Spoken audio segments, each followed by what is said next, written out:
I'm Louis O'Connor from Strategic Metals.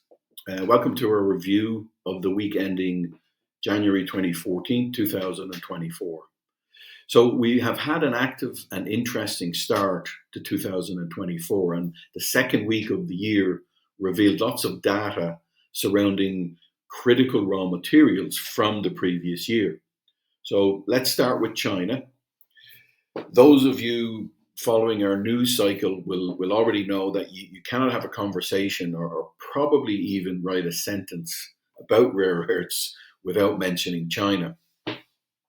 So China's exports of rare earths have risen again as they do year on year.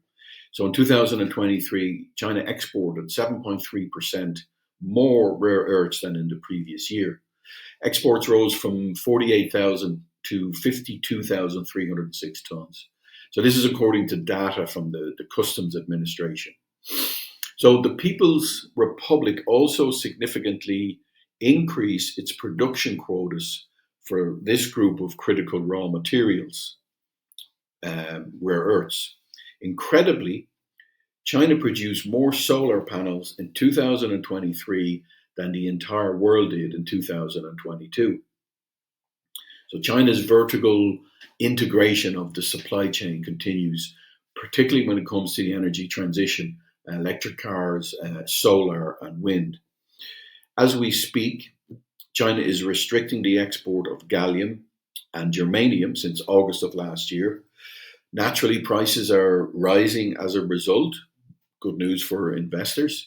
Graphite was added to this list in November, and all rare earth elements were added in December as well, a week or so later, also in December, as a ban of the technologies involved in the most important part, which is the processing and refining of rare earths.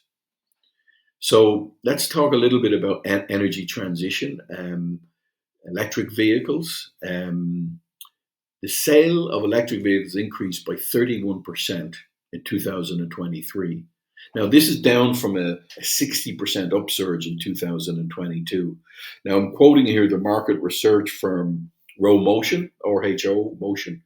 So despite the decline, the number follows Rho Motion's prediction of a 30% yearly increase. So the company expects this trend to continue and forecasts a 25 to 30% growth again in 2024. So the past year ended with a record volume of 1.5 million electric vehicles sold in December.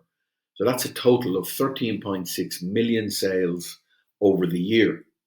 Now we're also seeing the emergence of a Chinese electric car maker, BYD.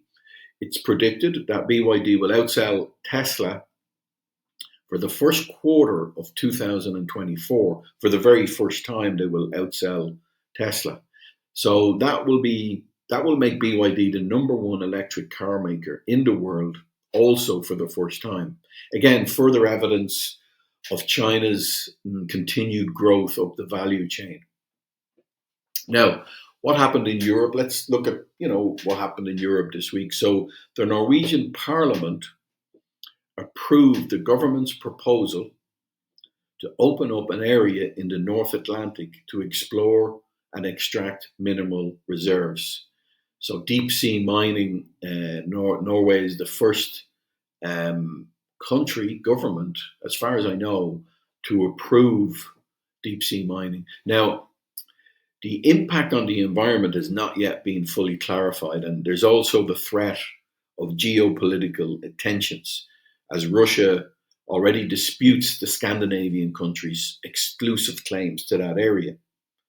So we'll see we'll keep an eye on what's happening there. But what is interesting is it's the first, to my knowledge, the first country or government to approve and go after, if you will, deep sea mining. Now, meanwhile, let's look at the Middle East, where Saudi Arabia begins to diversify. So just this week, Saudi Arabia invested 182 million in rare earth exploration. So Saudi Arabia plans to invest nearly $200 million in the exploration of critical minerals to diversify its economy. So, which is already, mainly based on oil and gas. But the Gulf state recently raised the estimated value of its untapped mineral potential by 90% to $2.5 trillion. This is based partly on rare earth discoveries.